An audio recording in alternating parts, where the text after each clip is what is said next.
welcome to Canadian Politics is Boring.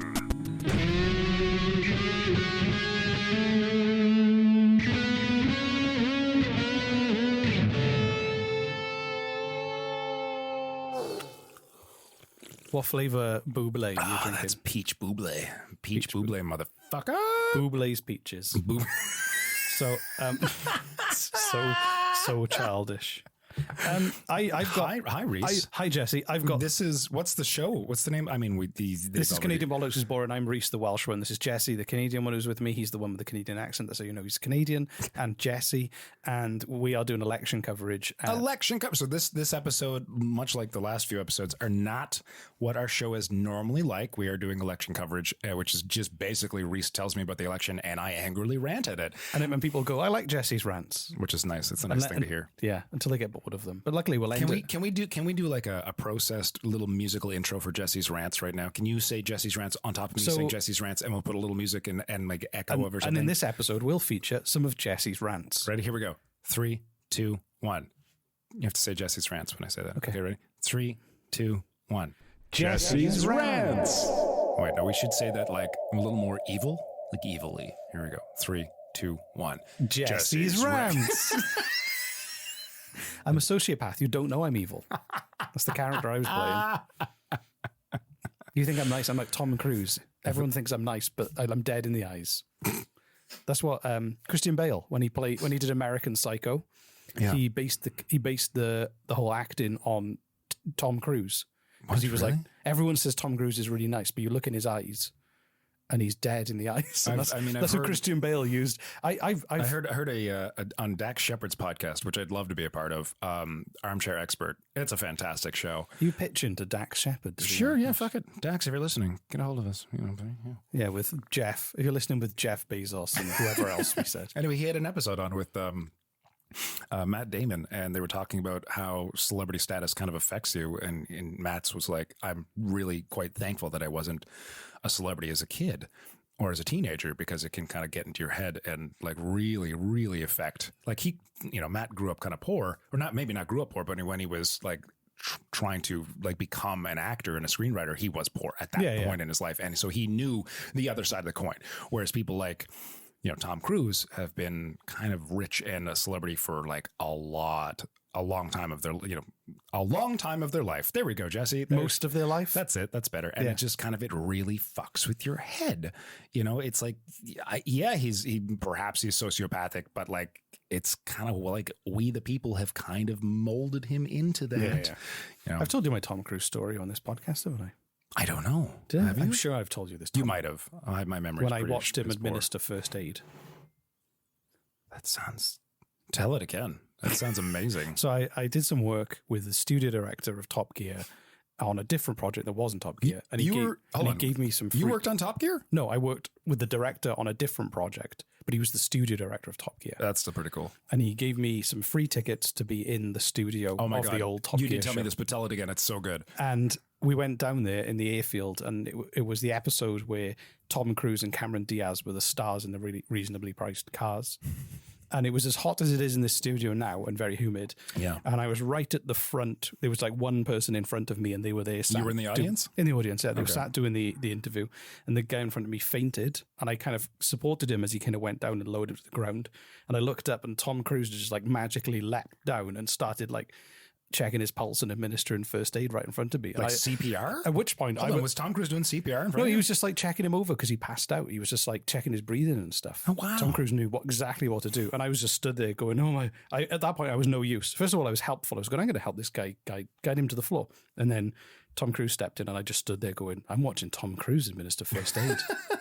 Cameron Diaz didn't budge. She just watched him fall. Well, that sounds like Tom's a really nice guy. If that's it did. He was. He didn't even think. He just acted, going, somebody needs help. So right. I mean, that's a true. Yeah, exactly. It's my only Tom Cruise story. That's a great Tom Cruise story, though. Actually, someone I was in film school with worked on. What's the World War II film he was in where he was the planting the bomb? Oh, yeah. Valkyrie. Yeah, and she was German, and she was a runner on that film, and he bought everyone iPads back when iPads first came out. Oh, wow. That's crazy. Which is nice. Oh, that's very nice. Yeah. That's cool. Anyway, maybe he's a really nice guy. Maybe he is. I don't know. This is our political election coverage, talking about Tom So cruise there you go. stories. Canada, Small talk over. small talk over. Canada's recovery plan. That's something we haven't done in a while. Small talk over. No, when we used to start episodes, be like small talk, time for small talk, small talk now. That's enough small talk. That's enough small talk. Yeah. Canada's recovery plan. Have you heard about it? Have you seen the picture? Is this a new thing? So this is the Conservatives' platform for being elected. It's called Canada's Recovery Plan, and I'm going to show you a picture. Oh, it's That's good. the front cover. I've seen that picture with Aaron O'Toole on it with his fucking massive guns. Jesus, is that Aaron O'Toole? It is Aaron O'Toole. He's got and fucking He's guns, been running. man. And, look at his guns. he's like ex-military, so he probably knows how to train. But it looks Those like are massive It looks like biceps. GQ said no to the Conservatives, so they said, "Fine, we'll make our own health magazine or whatever, men's magazine." It looks like the front cover. It's like if he was going to be on front cover of Men's Health or GQ Hold on, magazine. that's a magazine called Canada's Recovery No, Plan? that's the front cover of their plan for their election pitch. Oh, I literally thought it was a magazine cover. No. They just made it look like a magazine cover Because my magazines were saying no to I them. imagine that GQ said because Jagmeet Singh's been on the front cover of GQ and was called one of the best dressed politicians in the wasn't. Oh, he was pretty well dressed. And then Aaron O'Toole, and He's a sharp fucking dresser. he is a very sharp dresser. But then Aaron O'Toole isn't. And wasn't featured on any of these magazines, so they just made their own and was like, "This is it." And That's fucking hilarious. You've seen me wearing suits, but now I'm wearing a t-shirt. Oh my god! Hold on, let me see it again. Oh, Reese, you're good at Photoshop. Can you take that and turn it into Banana Bread Monthly? Yes, my top 5 banana bread recipes with Aaron. So he's got Canada's recovery plan, recover 1 million jobs, new anti-corruption law, Canada's mental health action plan, protect something, balancing the budget. So Hold on, did you say protect something? I can't. The text is too small. Oh, okay. That was literally one of the things. Protect your penis from STDs, I imagine. Aaron O'Toole knows best. Exactly. But and to be fair, actually, there was as much as I try. I'm trying to, as you know, I try and take a balanced view. I try and stay. Them talking about important issues that Canadians currently care about does not mean they're going to do it. So there's a PD. I know. It just means they've done their research as to what people are currently talking about. That's it. This is a 83-page PDF about what they will do to the country. That they got someone in India to write for $3 an hour. Yeah, they blasted it on Fiverr. But so they've done. Honest to God, I'm not surprised if that actually Very happened. also hello, we're looking for someone, but also they've got it's very, but also some of the stuff on there, like they said, we're going to build 1 million new homes now, which is a really ambitious thing and a great thing to say. What they didn't say is these 1 million new homes are going to be condos for the super rich. Yeah, well, you don't, it doesn't say social houses is 1 million, and then Trudeau has come back out. Canada now. has this really, really, and I guess Canada's not the only country that does it. We have a barrier head in the sand policy when it comes to the homeless and it comes to the poor. We really do. We have if we do this, we will attract more rich people and we will push more poor people out, and we don't care where the poor people go. But as long as they're not here, we're happy. And anyway. Yeah. Okay, me started I mean, on that. I mean, and this is my favorite photo. Look at that. He literally he's looking into the camera saying, "I'm gonna have sex with he you." looks like Colin Mockery from Whose Line Is It Anyway? He doesn't look like Colin Mockery from Who's Line Is It? A little bit. He's got a smartwatch on. All right, yeah. Colin would never be caught dead with a smartwatch. No, exactly. But also the other thing, I mean, there's some of the, what I had is then Trudeau came out shortly after saying, well, we're going to build 1.4 million homes. So there's kind of, the one thing they did say in there, and again, this is something they say, and it's not necessarily saying it's something they'll do, was that on the board of I don't just on aside, I don't know if we need more homes as much as we need affordable homes. No, the problem is there's a shortage of homes, and that's why the prices are so high. This is supply and demand. Oh, okay. Yeah. All right. But they do need more affordable homes. It's pointless building more expensive homes. But the Which, I mean, if the market is currently what it is, then we'll just build more expensive homes because that's what we can, Anyway, the one thing that I thought was a good policy, and again, whether they do it or not is another thing, was that big corporations, on the board of a big corporation, there should be a representative of employees on there to help them make decisions. Say that again? So employees should elect a representative. Say Amazon was operating, Amazon Canada. Yeah. They would have to elect an employee who would sit on the board as the representative of employees. They do. It's called unions. No, but they don't get a seat at the table. Unions? They definitely have a voice. That's they have for a voice, sure. but they're not actually involved actively in the board's decision-making processes. I don't know if that's true. I have a friend who runs a union, and they're very active in the. It doesn't happen in the UK. Maybe it does. What's that coming down the driveway, Reese? It's me with a fresh delivery from the ad man. Come Oh my smell gosh. it. I will come smell it. I love how your ads smell. Oh, golly, it's fresh. Yeah, stuff it in my face. Fresh ads. Smack me in the face with it. Oh, yeah, just the way I like it. Ads.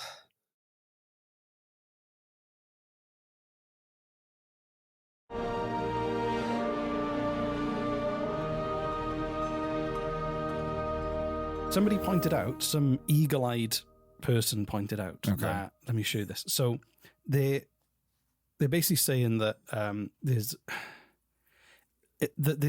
a hidden, and this could be a coincidence, but they're saying that there's a potentially a hidden white supremacy message. Oh my God. in one of the things, and that this is who's okay. What can you go into depth here? This is so I'm going to go into this now. I'm just bringing up the links. So they posted something that said secure jobs, secure accountability, secure mental health, secure the country, secure our economy. And it's basically that adds up to 14 words and 88 characters. And if you're someone who follows what the far right is up to, I don't know if you do. I don't. But just what you tell me. 14 words is a reference to the most popular white supremacist slogan, which is, I'm not going to say it because so basically it's a slogan talking about securing the future. And it's made up of 14 words and 88 characters. And what you'll see is people will show the symbol, like the number 14, they'll get a tattoo that says 14. And the secret code that other far-right supremacists would know. Wow, really? Or look, there's a number 14 on there. So the in this 14 words, they actually say secure the existence for our people and a future for white children. And so it's the same word in the 14 words, and then it's also in the same thing they posted. I mean, I gotta say that's pretty coincidental. But like, if it's 88 characters and 14 words with the word secure in it. Well, secure the future is their main tagline. Right. And then within this statement, it lines up to... I mean, it could be. So maybe some white supremacist came that's like, I'll make this slogan and no one will fucking know. Which you could say is like a massive conspiracy and ridiculous. Do what, though? To do what? What's the angle here? Honestly, in my head, the most reasonable explanation is Aaron O'Toole's voting record is very liberal. He's... if you look as at what he used to vote liberal, no, as in like he voted, like he didn't vote. He's not your kind of iconic conservative voter. He was supportive of gay marriage, and he's kind of been very much of a middle of the road conservative in terms of his views. He's not a far right. That's conservative. Good to know. He's an urban conservative. He's a very kind of metropolitan kind of that's fair. Liberal, yeah. Conservative. Sorry, and makes me think that maybe there's someone in his team who is. And they did this as a secret. That wouldn't surprise me. It's a secret thing. That seems like plausible. In which case, I don't know whether that's good or bad or better or worse. I have no idea what that means. I think it's just funny. Honestly, I don't think it's not going to have an impact on anything. It's just someone figuring out that someone may have this is not going to. It's ridiculous. It is ridiculous. It's like zero impact on anything. A lot of people say it is a dog whistle so that people on the far right are going to vote for him. That it was like kind of they're talking the talk of being in the middle of the road, and we've got these kind of similar liberal policies. I don't think we have enough people on the far extremist right to actually make an impact. Thank God. I don't. Also, they can't count, so they don't know how many words there are anyway. I almost spit out my buble, if you are on the speeches on the microphone. If you're from the far right and you can count, send us an email. No. Maybe even send us 2 emails. Oh, God. Angrily. Just to prove that you can count. Just to prove you can count. Up to 2. This is a test. Did you know that crows can only count to 3? And if you're a farmer, the fact that crows can count at all is kind of mind-blowing. I'm not like, only if you're 3, fuck that. Well, if you're a farmer, then what an idiot. This is my understanding is that crows, if you want to shoot them to get rid of them because they're eating your crops, not for fun, you have to have 3 people with guns in the field, looking like they're going to shoot, but looking the other way, and the crows think they're safe. And then you have a fourth person actually shooting the crows, and they can't work out where it's coming from because they can see three people with guns not shooting anyone. It sounds bizarre, but a farmer once told it to me, and I don't know. I still can't work out whether he was winding me up. Yeah, that doesn't sound right to me. In my head, it made sense, and then I vocalized, and I feel like a right dick. It's me accusing far right people of not being able to count when I'm my limited. Some farmer thought they were very funny that day. day. Exactly. Got another one. Can't believe that urban person believed my crow story. If you know anything about crows and them putting an ad in the local paper, need 4 men with shotguns. Exactly. Anyway, who cool. can count really well. This has been fun. I've had a good time. Yeah, yay! Fun things are fun. Do you know what else is fun? What? Bouncy castles. Do you know what isn't fun? What? Rain made of knives. What if you combine the two? A bouncy castle, and then it rains knives. And it rains knives, and it'd get pretty messy real quick if people were in the bouncy castle. I had a bouncy castle for my 10th birthday, rented. It was great. How did that go? Good. Tell us about it. It turned up early. I had a good 4 hours on it before the party started.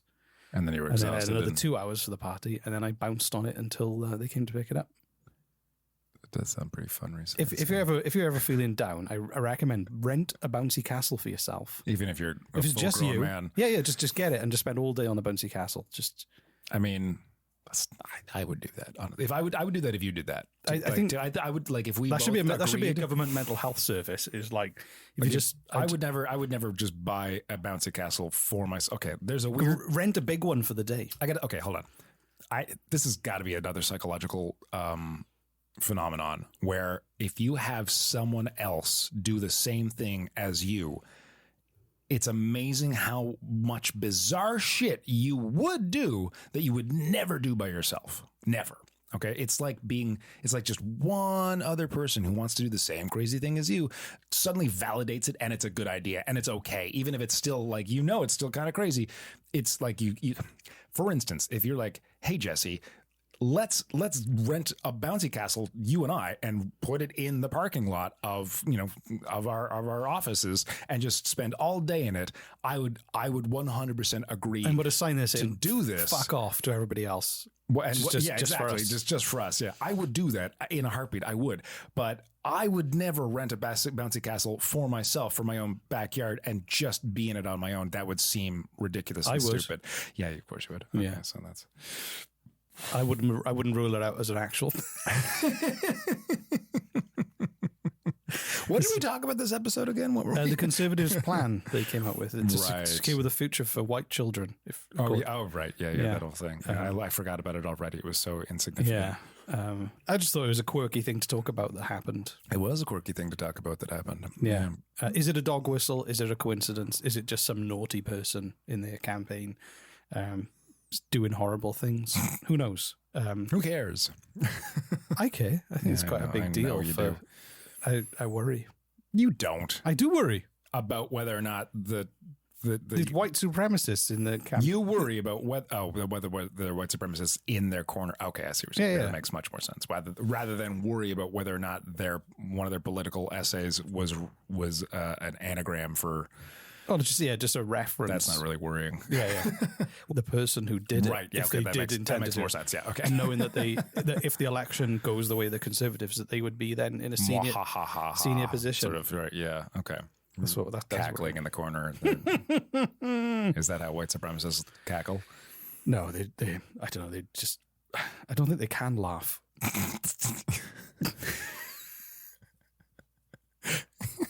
Anyway. Again, this has been a weird episode. It's been a weird episode. So, and don't forget, start with white supremacists and end with bouncy castles. Yeah, well, it's all linked. If don't forget, September the 20th, live coverage. We'll put out YouTube links.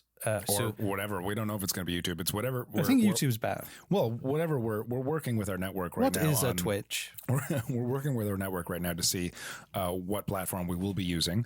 But we'll let you know. And it's not like, we'll talk about a brand new flat platform that's just come out a week before that no one knows how to use, it's going to be like something everyone's familiar about. So like, Yeah. The idea is that it's going to be a platform that is easy and accessible and free. I like YouTube because chances are you've got the app on your TV, on your smart TV, so you can actually watch you can put us on the big screen. Yeah, put us on the big screen and watch our election coverage. And if it's as hot as this, we'll just watch us sweat and dehydrate slowly. I won't even wear antiperspirant that day. No, just exactly. Just for you, listener. Exactly.